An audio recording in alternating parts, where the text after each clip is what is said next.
Good morning. Today, this little episode, I'm going to dedicate to Max and to May, both of whom have donated at different times to Happenstance, and for them I've either made a garden. This is the garden for Max.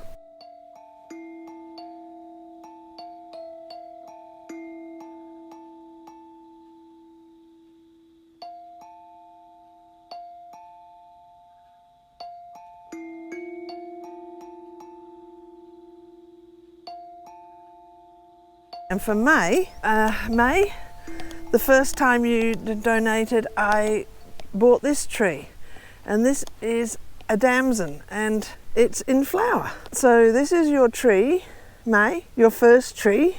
Isn't it beautiful?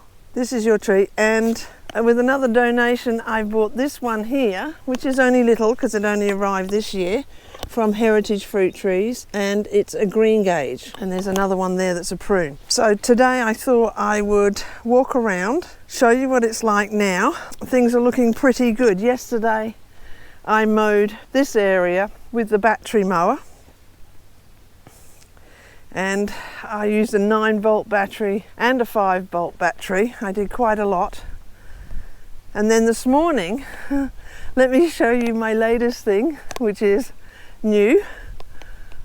Walking past, this is the quince, and the quince flowers are just gorgeous, and the bees are happily in flowers. Native bees, which are little tiny stripy things. There's blue stripy bees, so there's 3 or 4 types of bees here, so that's really good, isn't it? Okay, and this morning I think I'm puffing a bit still, because walking past the cherry tree here in blossom, I mow this part here, the first part of the orchard, and I mow beside the veggie garden over here, which is looking very good, with this.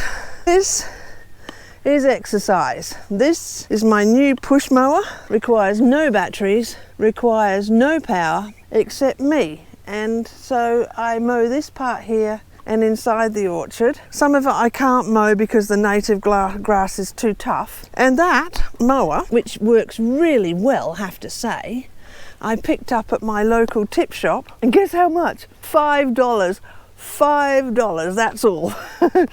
And I really enjoy getting out and having a little push around with that. Here's what the veggie garden looks like right now. Sun on the ruby chard here, and there's more ruby chard down there. There's the spinach, there's broad beans, there's 3 different types of kale doing well still, flowering Tuscan kale, flowering bunching broccoli, and flowering turnip here. This is a turnip. If you can see down here, there we go, she's pretty big. All right, and the potatoes that I put in this new part because it was such terrible soil, and I put down newspaper, then lucerne, and then some cow manure, and then vermicast and worms, and then more lucerne, and it's doing okay. So I don't know if I showed you this, but yes, this is all done now. My shower, that I really enjoy the shower because I have pressure and I have hot water. So yes, water lands on there, and I brush it out with a soft broom. And from the inside I get to look at these lovely plants. That's really nice. I'm very happy with that. It's a step up from the last one. And when it's windy, with this laser light, alsonite, whatever you like to call it, this clear corrugated stuff, I can shower here any time without being freezing cold. Here's the little washing machine that I'm still using. I have thought about getting another one, maybe an automatic, because to move on to some of the things that I have learned, one thing I've learned is that my little system, my little solar system, is amazing. I can do anything. There's nothing that is a problem. So I use my little washing machine while charging batteries, and the fridge is going. So that only goes to show, doesn't it? If you can be self-reliant and off-grid, you don't really need a very big system. Have a look at this. This is new, where there was just a sort of a mound with grass on it. Now there's a rockery, And I couldn't help myself. I've already put in a few things, some alyssum there and some lavenders. And I think what I'll do is buy more of the tiny quick start lavenders when they're only little, plant this whole mound with lavenders at the back, which will just be beautiful perfume, and maybe some little tiny things like chamomile or succulents towards the front. So that's new. The gardens are looking lovely.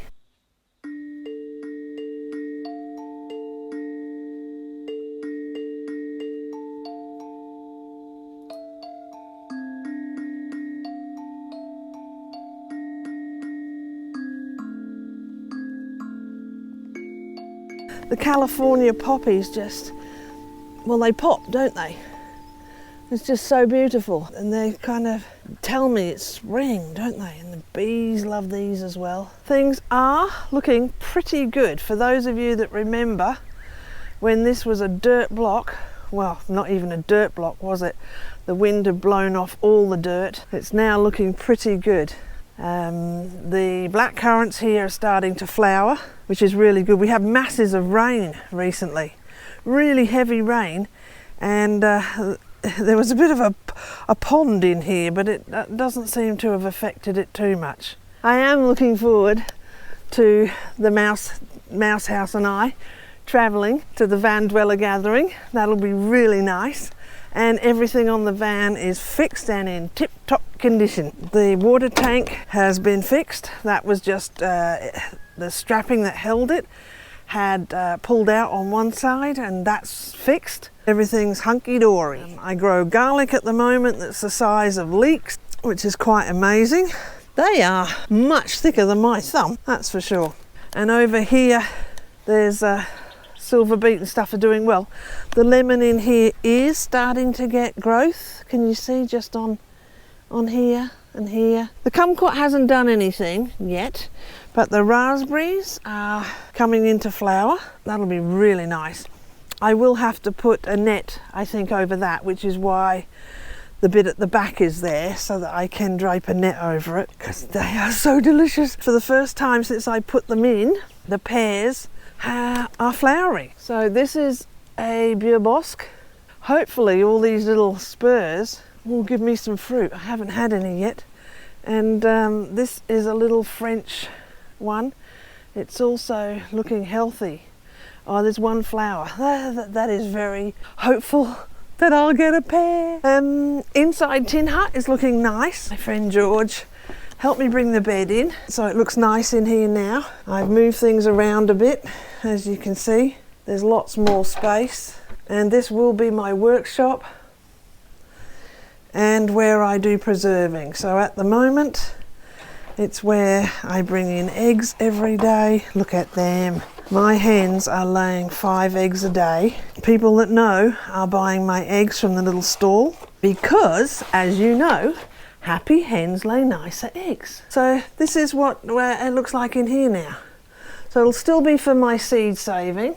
I'll be sending the garlic, the Italian red and the Italian white to the seed savers and the community gardens so that they can plant some and keep it going. So for anybody that should stay here, if I have a friend to stay, I left some interesting books here and a few things to make it look homely. So that's new. Now, where did I leave my book? Actually, I might sit here and tell you some of the things. I'll tell you some of the things that I didn't know then, but I do now. See, this is my things I didn't know then, but I do now. Once I thought having a house with many rooms and a garden was something to strive for. Now I know living tiny is fabulous in so many ways. There's less to heat, less to keep tidy, less to buy to furnish all the empty rooms, less to pay for all the services necessary for the house and garden, and there's more time and more satisfaction.